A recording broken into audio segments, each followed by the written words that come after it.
It's summertime.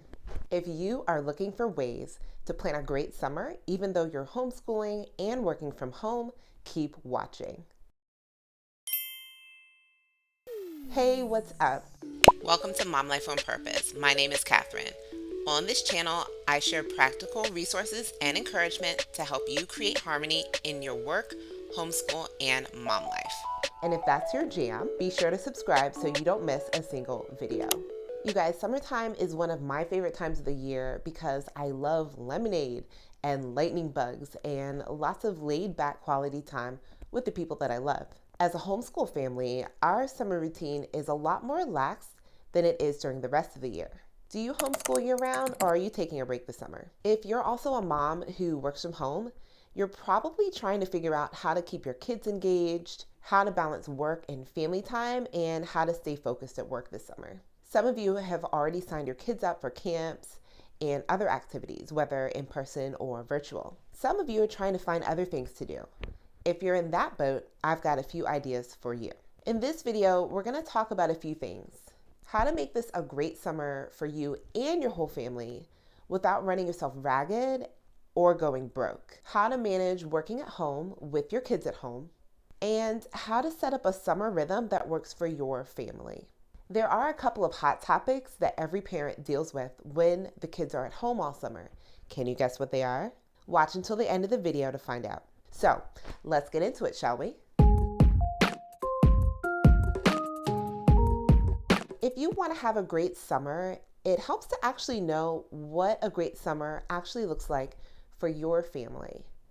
And there's one question that will help you to figure this out. What is one thing that would make this summer a good summer for you? For me, it's a beach trip. The beach is my happy place. So now we can get the rest of the family involved so we can compile everyone's ideas onto one summer bucket list. Now, you could call a family meeting for this, or you could just ask around the dinner table. Ask each person in your family, what's one thing that you'd like to do this summer? You might hear all sorts of things. It could be a one-time thing like a vacation.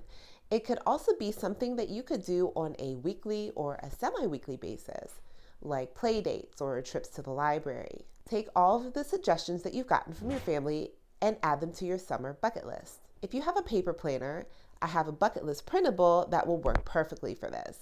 You'll find a link in the description below.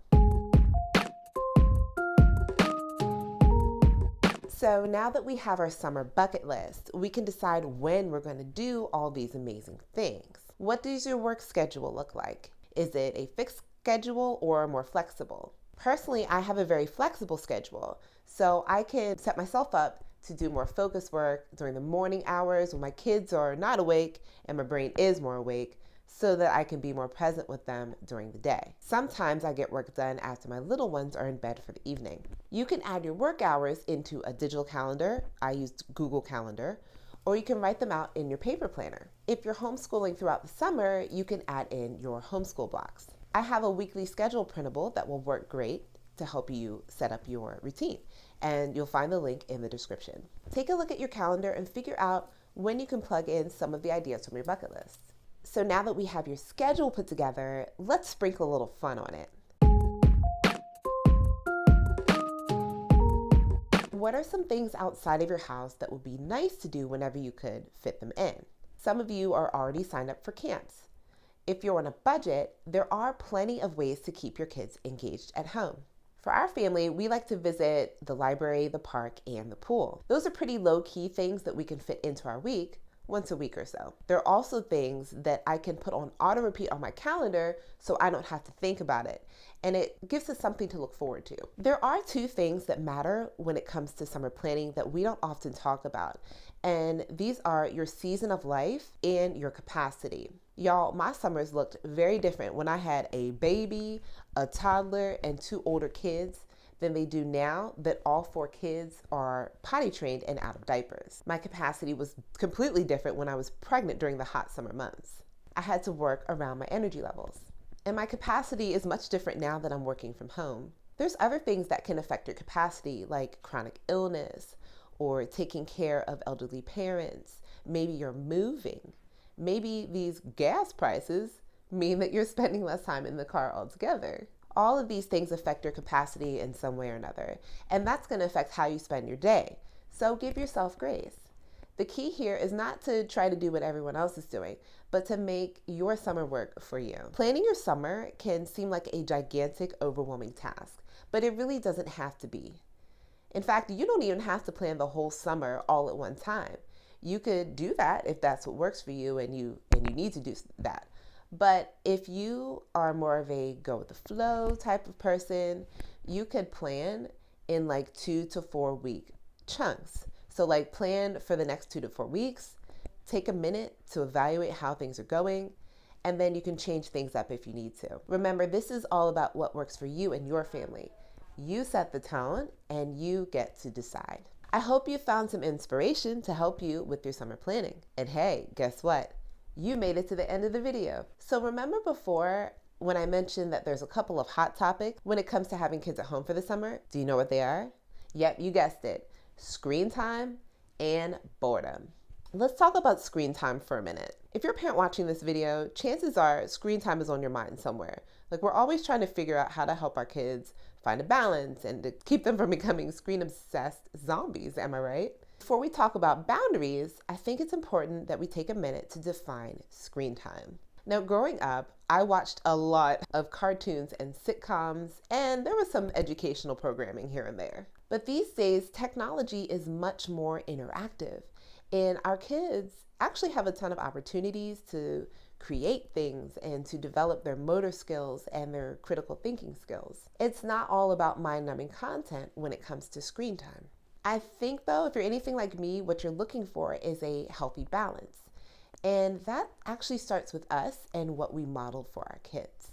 If my kids are watching me reach for the phone whenever I have some free time, then guess what?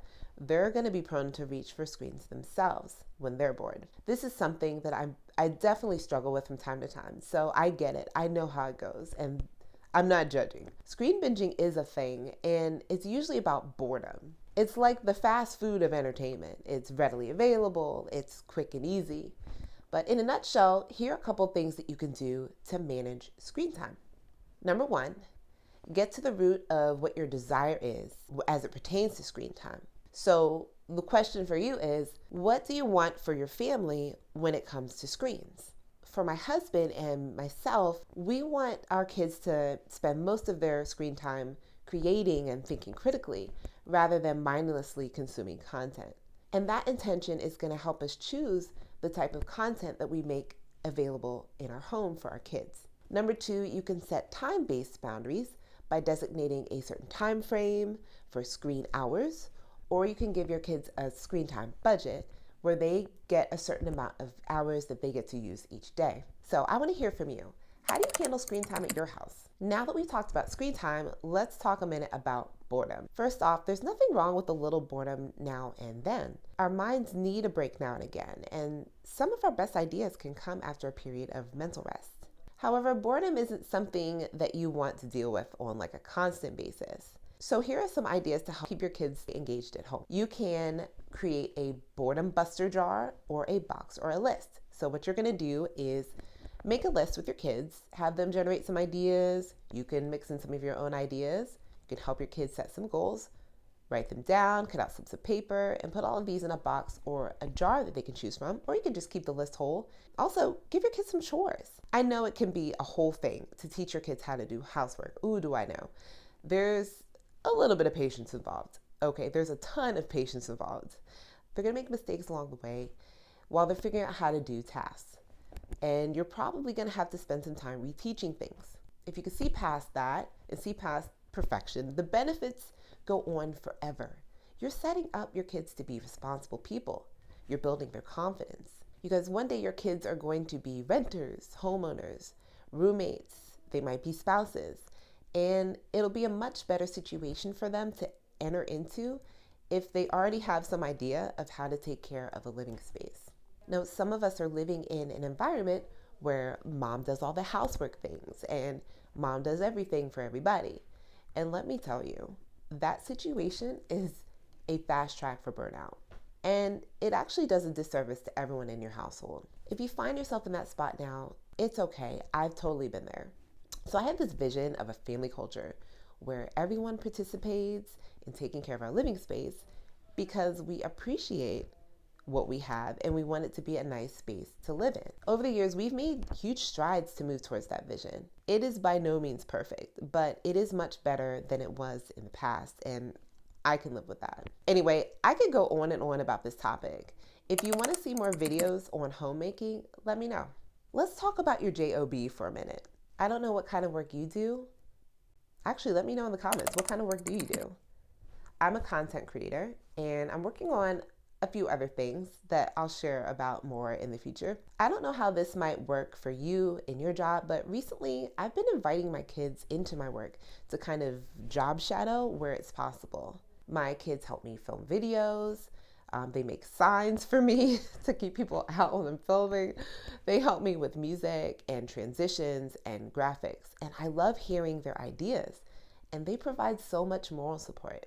As a homeschooling mom who also works from home, it's really hard for me to compartmentalize all of my different roles. But for some of us, it's a necessity. For the type of work that I do and in this season of my life, it's easier for me to weave in work tasks throughout the day when I can around homeschooling and taking care of my home. I hope you got some ideas that will help you plan a great summer for you and your family. So I want to know, what are you looking forward to this summer? I'd love to know. Leave a comment and let's talk about it. If you're looking for more work at home ideas, be sure to subscribe so you don't miss another video. And if you want to make things really easy on yourself, sign up below to get new videos sent straight to your email inbox. But the easiest thing of all would be to go ahead and click on one of these two videos to my left here. Remember, it's okay to be a work in progress.